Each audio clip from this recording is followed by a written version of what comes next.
नमस्कार, आप सबका मेरे YouTube चैनल एग्ज़ाम तक में स्वागत है। तो आज मैं आपके लिए जून 2024 में जो HP टेट का एग्ज़ाम होने वाला था, अब वो जुलाई 2024 को होगा।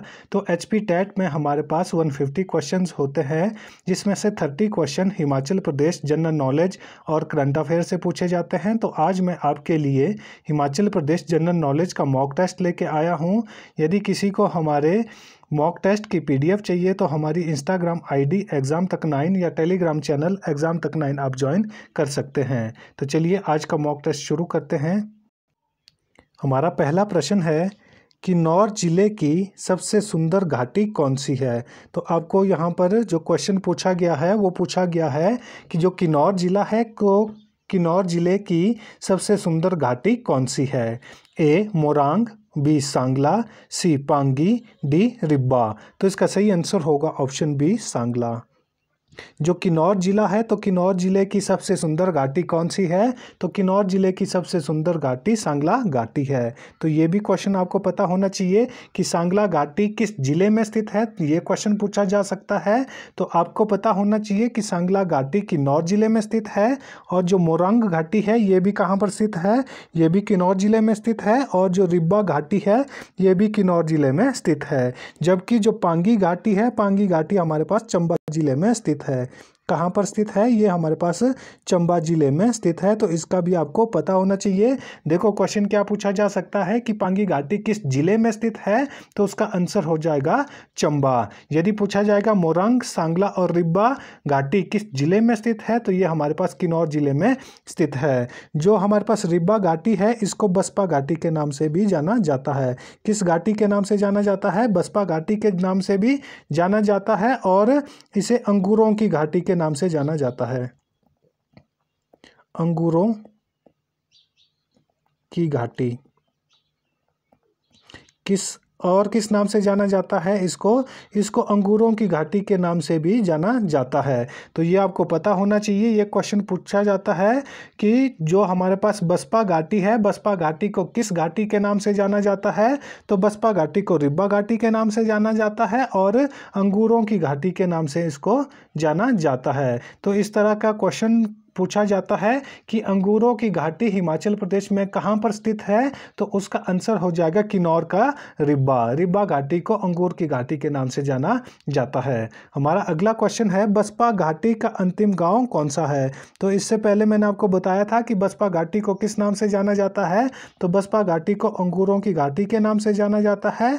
और यहाँ पर जो हमारे पास क्वेश्चन पूछा गया है वो पूछा गया है कि जो बसपा घाटी है तो बसपा घाटी का अंतिम गांव कौन सा है। A Kalpa, B Leo, C Chitkul, D सापनी। तो इसका सही आंसर होगा हमारे पास ऑप्शन C चितकुल।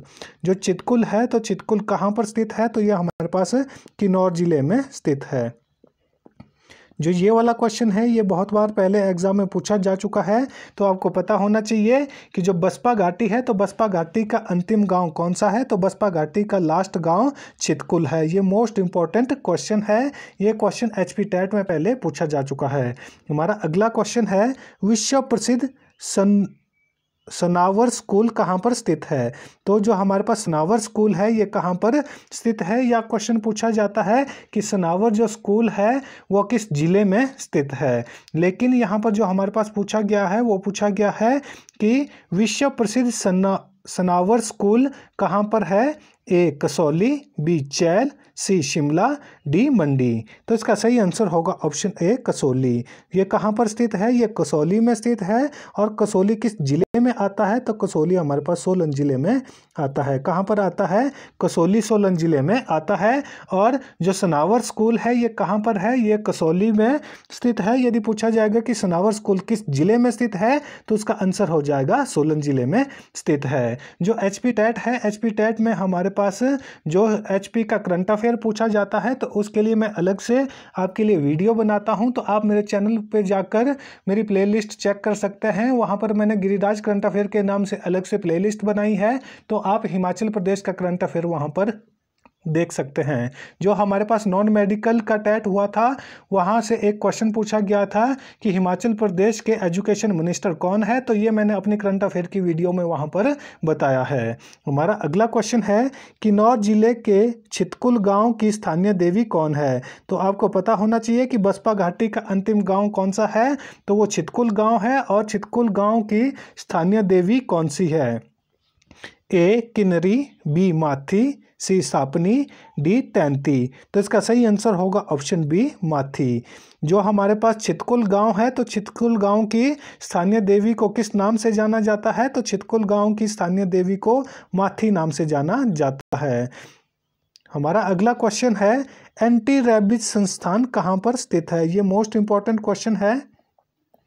ये बहुत बार एग्जाम में पूछा जा चुका है कि एंटी रैबिज संस्थान कहाँ पर स्थित है। यह क्वेश्चन पूछा जाता है कि कुत्तों के काटे हुए का जो इंजेक्शन है वो कहाँ पर बनाया जाता है, या फिर एंटी रैबिज संस्थान कहाँ पर स्थित है। इसके साथ साथ यहाँ पर जो हमारे पास एंटी रैबिज संस्थान है वहाँ पर यदि किसी को सांप ने काट लिया है तो उसका भी वहाँ पर इंजेक्शन बनाया जाता है। तो यहाँ पर जो हमारे पास क्वेश्चन पूछा गया है वो पूछा गया है कि एंटी रैबिज संस्थान कहाँ पर है? ए सुंदरनगर, बी ऊना, सी कसौली, डी धर्मशाला। तो इसका सही आंसर होगा ऑप्शन सी कसौली। ये कहाँ पर स्थित है एंटी रैबिज संस्थान? तो एंटी रैबिज संस्थान कसौली में स्थित है। और यदि किसी व्यक्ति को सांप काट लेता है तो उसका जो इंजेक्शन है वो कहाँ बनाया जाता है? वो भी कसौली में ही बनाया जाता है। और मैंने आपको बताया है कि कसौली किस जिले में स्थित है, तो कसौली हमारे पास सोलन जिले में स्थित है। कहाँ पर स्थित है? सोलन जिले में स्थित है। हमारा अगला क्वेश्चन है पू किस राष्ट्रीय राजमार्ग पर स्थित है? तो आपको पता होना चाहिए कि पू किस जिले में पड़ता है। तो पू हमारे पास किन्नौर जिले में पड़ता है। और यहाँ पर जो हमारे पास क्वेश्चन पूछा गया है कि पू किस राजमार्ग पर NH नेशनल हाईवे पर पड़ता है, तो आपको पता होना चाहिए कि जो किन्नौर जिले का पू है वो किस NH पर पड़ता है। ए NH19, बी NH20, सी NH21, डी NH22। तो इसका सही आंसर होगा ऑप्शन डी NH22। जो पू है वो किस NH पर पड़ता है? तो वो NH22 में पड़ता है। कौन से NH में पड़ता है? NH22 में। और पू किस जिले में स्थित है? तो पू हमारे पास किन्नौर जिले में स्थित है। और जो ये रोड है तो ये जो हमारे पास NH है ये शिमला होते हुए, रामपुर होते हुए किन्नौर के पू और रक्षम तक जाता है। हमारा अगला क्वेश्चन है महासू चोटी किस जिले में स्थित है? ये भी मोस्ट इंपॉर्टेंट क्वेश्चन है कि महासू चोटी हिमाचल प्रदेश के किस जिले में स्थित है। ए सोलन, बी शिमला, सी सिरमौर, डी कुल्लू। तो इसका सही आंसर हो जाएगा ऑप्शन बी शिमला। जो महासू चोटी है वो किस जिले में स्थित है? तो वो शिमला जिले में स्थित है। और जिस समय हिमाचल प्रदेश का गठन किया गया तो उस समय हिमाचल प्रदेश के 4 जिले थे, जो मैंने आपको पहले भी बताया है। उसमें से जो एक जिला था वो कौन सा था? वो महासू था। और महासू को बदलकर बाद में इससे 2 जिले बनाए गए थे। कौन कौन सा? शिमला जिला और सोलन जिला। कौन कौन से जिले बनाए गए थे? शिमला और सोलन जिले। और कब बनाए गए थे? ये 1972 में बनाए गए थे। कब बनाए गए थे? 1972 में बनाए गए थे। ये क्वेश्चन पूछा जाता है कि सोलन जिला कब बनाया गया? तो सोलन जिला 1972 में बनाया गया। और ये किससे अलग हुआ था? तो ये शिमला से अलग हुआ था। कहाँ से अलग हुआ था? शिमला से अलग हुआ था। और जो महासू जिला था उसको ख़त्म कर दिया गया। हमारा अगला क्वेश्चन है रक्षम गाँव की समुद्र तल से अधिकतम ऊंचाई कितनी है? जो रक्षम गांव है ये मैंने आपको अभी तक बताया, ये किस जिले में स्थित है? तो ये हमारे पास किन्नौर जिले में स्थित है। कौन से जिले में स्थित है? ये हमारे पास किन्नौर जिले में स्थित है। और रक्षम गांव की समुद्र तल से अधिकतम ऊंचाई कितनी है? ए 2100 मीटर, बी 2300 मीटर, सी 2500 मीटर, डी 2900 मीटर। तो इसका सही आंसर होगा ऑप्शन डी 2900 मीटर। जो रक्षम गांव है उसकी समुद्र तल से कितनी ऊंचाई है? तो इसकी अधिकतम समुद्र तल से ऊंचाई 2900 मीटर है। ये क्वेश्चन भी इंपॉर्टेंट है। यहाँ से जो क्वेश्चन पूछा जाता है वो पूछा जाता है कि जो रक्षम गाँव है ये किस जिले में स्थित है? तो उसका आंसर हो जाएगा किन्नौर जिला। हमारा अगला क्वेश्चन है भारतीय खेल प्राधिकरण द्वारा निर्मित स्टेडियम कहाँ पर स्थित है?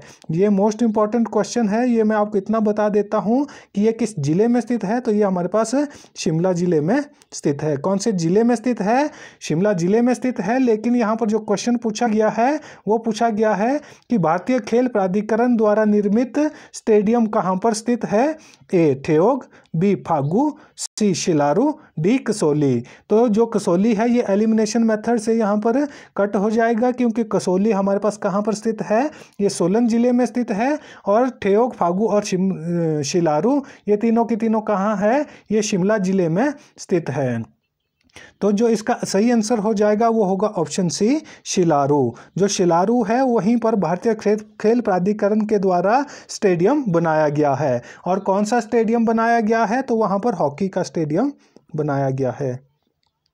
तो ये क्वेश्चन भी पूछा जाता है कि हिमाचल प्रदेश में कहाँ पर हॉकी स्टेडियम है? तो हमारे पास जो हॉकी स्टेडियम है वो कहाँ पर है? वो हमारे पास शिलारू में स्थित है। और शिलारू किस जिले में आता है? तो शिलारू हमारे पास शिमला जिले में आता है। और क्वेश्चन पूछा जा सकता है कि भारतीय खेल प्राधिकरण द्वारा निर्मित स्टेडियम किस जिले में स्थित है? तो उसका आंसर हो जाएगा शिमला। और शिमला जिले के कौन से क्षेत्र में है? तो शिमला के शिलारू में स्थित है। और ये किस चीज़ का स्टेडियम है? तो ये हॉकी का स्टेडियम है। हमारा अगला क्वेश्चन है, किन्नौर की स्थानीय भाषा में री शब्द का क्या अर्थ है? जो किन्नौरी भाषा है तो किन्नौरी भाषा में जो री है, री शब्द का अर्थ क्या है? ए चोटी, बी चिलगोजा, सी भगवान, डी गांव। तो इसका सही आंसर हो जाएगा ऑप्शन बी चिलगोजा। चिलगोजा क्या है? ये हमारे पास किन्नौर का एक ड्राई फ्रूट है।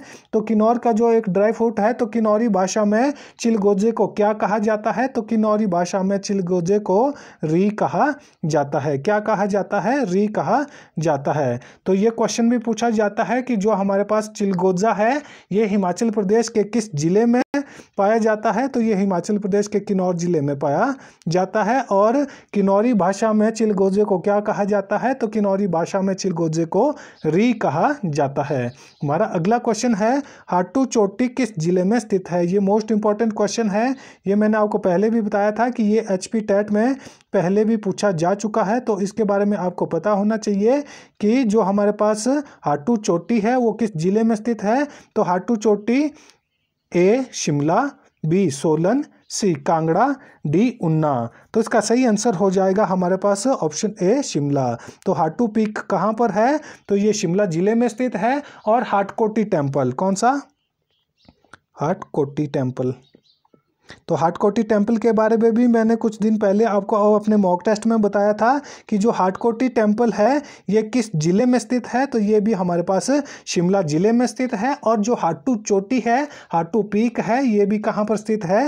ये भी शिमला डिस्ट्रिक्ट में स्थित है। तो ये दोनों के दोनों आपको याद होने चाहिए। ये दोनों इंपॉर्टेंट क्वेश्चन है, हाटू चोटी और हाटकोटी टेम्पल। हमारा अगला क्वेश्चन है, लिप्पा स्थल किस नदी के किनारे स्थित है? तो आपको पता होना चाहिए कि लिप्पा किस जिले में स्थित है। तो लिप्पा हमारे पास किन्नौर जिले में स्थित है। कौन से जिले में स्थित है? ये हमारे पास किन्नौर जिले में स्थित है। और लिप्पा स्थल किस नदी के किनारे स्थित है? तो ये भी आपको पता होना चाहिए। ए बसपा, बी तैंती, सी भावा, डी रिस्पा। तो इसका सही आंसर हो जाएगा ऑप्शन बी तैंती। जो लिप्पा है ये किस नदी के किनारे स्थित है? तो लिप्पा हमारे पास तैंती नदी के किनारे स्थित है। कौन सी नदी के किनारे स्थित है? तैंती नदी के किनारे स्थित है। और जो बसपा है तो बसपा किस नदी की ट्रिब्यूटरी है? तो बसपा हमारे पास सतलुज नदी की ट्रिब्यूटरी है। किस नदी की ट्रिब्यूटरी है? सतलुज नदी की ट्रिब्यूटरी है। और सतलुज नदी हिमाचल प्रदेश की सबसे लंबी नदी है। और ये हिमाचल प्रदेश में 320 किलोमीटर बहती है। और इसका वैदिक नाम क्या है? तो इसका वैदिक नाम शतोद्री है। और ये कहाँ से निकलती है? तो ये मानसरोवर के राकसताल से निकलती है जो तिब्बत में स्थित है। और ये किन्नौर जिले के कौन से पास से एंटर करती है? तो शिपकिला जो पास है वहाँ से ये एंटर करती है। हमारा अगला क्वेश्चन है, हिमाचल प्रदेश के किस जिले को छोटा तिब्बत के नाम से जाना जाता है? ये भी मोस्ट इंपॉर्टेंट क्वेश्चन है। यहाँ पर जो एक क्वेश्चन है वो क्या पूछा जाता है कि हिमाचल प्रदेश के किस क्षेत्र को छोटा लहासा के नाम से जाना जाता है? तो उसका आंसर हो जाएगा हमारे पास धर्मशाला। क्योंकि वहाँ पर हमारे पास कौन सा टेम्पल है, वहाँ पर हमारे बौद्धों का दलाई लामा टेम्पल है। तो वो दलाई लामा टेम्पल कहाँ पर स्थित है, वो धर्मशाला में स्थित है। और कई बार धर्मशाला की जगह मैक्लोडगंज दिया हुआ होता है, तो वो आपको क्लियर होना चाहिए कि दलाई लामा टेम्पल हिमाचल प्रदेश में कहाँ पर स्थित है। तो दलाई लामा टेम्पल धर्मशाला के मैक्लोडगंज में स्थित है। यदि पूछा जाएगा कि किस जिले में स्थित है, तो उसका आंसर हो जाएगा कांगड़ा। और धर्मशाला को छोटा लहासा के नाम से जाना जाता है। और जो हमारे पास यहाँ पे जो क्वेश्चन पूछा गया है, वो पूछा गया है कि हिमाचल प्रदेश के किस जिले को छोटा तिब्बत के नाम से जाना जाता है। ए लाहौल स्पीति, बी किन्नौर, सी चंबा, डी कांगड़ा। तो इसका सही आंसर हो जाएगा हमारे पास ऑप्शन ए लाहौल स्पीति। जो लाहौल स्पीति जिला है, तो लाहौल स्पीति जिले को किस नाम से जाना जाता है, तो लाहौल स्पीति जिले को छोटा तिब्बत के नाम से जाना जाता है। और इसे छोटा तिब्बत के नाम से क्यों जाना जाता है, क्योंकि यहाँ पर हिमाचल प्रदेश का सबसे बड़ा बौद्ध मठ है। कौन सा बौद्ध मठ है, ताबो बौद्ध मठ। ताबो मठ, जो ताबो मठ है ये कहाँ पर स्थित है, तो ताबो मठ हमारे पास लाहौल स्पीति जिले में स्थित है। और ताबो मठ हिमाचल प्रदेश का सबसे बड़ा मठ है। तो ये भी आपको पता होना चाहिए, जिसके कारण लाहौल स्पीति जिले को छोटा तिब्बत के नाम से जाना जाता है। और वहीं पर एक की मठ भी है। कौन सा मठ है, की मठ। तो की मठ किस जिले में स्थित है, ये क्वेश्चन भी पूछा जाता है। तो की मठ भी हमारे पास लाहौल स्पीति जिले में स्थित है। यहाँ से लगभग मैंने 5 से 6 क्वेश्चन आपको बता दिए हैं। और ये सारे के सारे क्वेश्चन हमारे पास HP टेट में पूछे जाते हैं, और कुछ एक क्वेश्चन पहले भी पूछे जा चुके हैं। तो इसलिए ये मैं यहाँ पर आपको क्लियर कर रहा हूँ कि छोटा तिब्बत क्यों कहा जाता है लाहौल स्पीति जिले को, क्योंकि वहाँ पर हिमाचल प्रदेश का सबसे बड़ा मठ कौन सा है, ताबो मठ है और की मठ है यहाँ पर, जिसके कारण इसको छोटा तिब्बत कहा जाता है। और जो छोटा लहासा के नाम से किसको जाना जाता है, तो छोटा लहासा के नाम से धर्मशाला को जाना जाता है, क्योंकि धर्मशाला में कौन सा टेम्पल है, दलाई लामा टेम्पल है। और दलाई लामा टेम्पल कहाँ पर है, वो धर्मशाला के मैक्लोडगंज में स्थित है। हमारा अगला क्वेश्चन है, होंगरांग घाटी का सबसे अधिक ऊंचाई पर स्थित गांव कौन सा है। तो ये भी आपको पता होना चाहिए कि होंगरांग घाटी किस जिले में स्थित है। तो होंगरांग घाटी हमारे पास किन्नौर जिले में स्थित है। ये क्वेश्चन भी एग्जाम में पूछा जाता है कि जो होंगरांग घाटी है ये किस जिले में स्थित है। तो होंगरांग घाटी हमारे पास किन्नौर जिले में स्थित है। और यहाँ पर जो क्वेश्चन पूछा गया है, वो पूछा गया है कि होंगरांग घाटी का सबसे अधिक ऊंचाई पर स्थित गाँव कौन सा है। ए नाको, बी चांगो, सी लिप्पा, डी रिब्बा। तो इसका सही आंसर हो जाएगा ऑप्शन ए नाको। जो होंगरांग घाटी है, तो होंगरांग घाटी का सबसे ऊंचाई पर स्थित गांव कौन सा है, तो उसका आंसर हो जाएगा नाको गांव। और जो नाको झील है वो कहाँ पर स्थित है, वो भी हमारे पास किन्नौर जिले में स्थित है। और वो किस घाटी में स्थित है, तो वो होंगरांग घाटी में स्थित है। जो ये वाला क्वेश्चन है ये इंपॉर्टेंट क्वेश्चन है। पूछा जाता है कि नाको झील किस जिले में स्थित है, तो नाको झील हमारे पास किन्नौर जिले में स्थित है। और कई बार पूछा जाता है कि जो नाको झील है वो किन्नौर जिले की किस घाटी में स्थित है, तो उसका आंसर हो जाएगा होंगरांग घाटी। तो अगला क्वेश्चन है, भूमिगत संजय विद्युत परियोजना का असली नाम क्या है। जो संजय विद्युत जल परियोजना है इसका असली नाम क्या है। ए कोल परियोजना, बी बसपा परियोजना, सी भावा परियोजना, डी चमेरा परियोजना। तो इसका सही आंसर हो जाएगा ऑप्शन सी भावा परियोजना। जो संजय विद्युत परियोजना है इसको किस नाम से जाना जाता है, इसको भावा परियोजना के नाम से भी जाना जाता है। पहले इसका नाम क्या था, पहले इसका नाम भावा परियोजना था, भावा परियोजना। लेकिन बाद में इसका नाम बदलकर क्या किया गया था, तो बाद में इसका नाम बदलकर संजय जल विद्युत परियोजना कर दिया गया था। और ये एशिया की पहली भूमिगत जल विद्युत परियोजना थी। कौन सी, ये क्वेश्चन भी एग्जाम में पूछा जाता है कि हिमाचल या फिर एशिया की पहली भूमिगत जल विद्युत परियोजना कौन सी थी, तो उसका आंसर हो जाएगा संजय विद्युत परियोजना या भावा जल विद्युत परियोजना। और ये किस जिले में स्थित है, तो ये हमारे पास किन्नौर जिले में स्थित है। कौन से जिले में स्थित है, ये किन्नौर जिले में स्थित है। और ये किस नदी के ऊपर बनाई गई है, तो ये सतलुज नदी के ऊपर बनाई गई है। कौन सी नदी के ऊपर बनाई गई है? सतलुज नदी के ऊपर बनाई गई है। और ये किस जिले में स्थित है? ये किन्नौर जिले में स्थित है। इसको किस नाम से जाना जाता है? इसको भाभा परियोजना के नाम से जाना जाता है। और ये एशिया की पहली भूमिगत जल विद्युत परियोजना है। तो जो हमारा आज का मॉक टेस्ट है वो यहीं पर खत्म होता है। वीडियो अच्छी लगी हो तो वीडियो को लाइक करें, कमेंट करें, ज़्यादा से ज़्यादा अपने दोस्तों के साथ वीडियो को शेयर करें और हमारे यूट्यूब चैनल एग्जाम तक को सब्सक्राइब करना ना भूलें। धन्यवाद।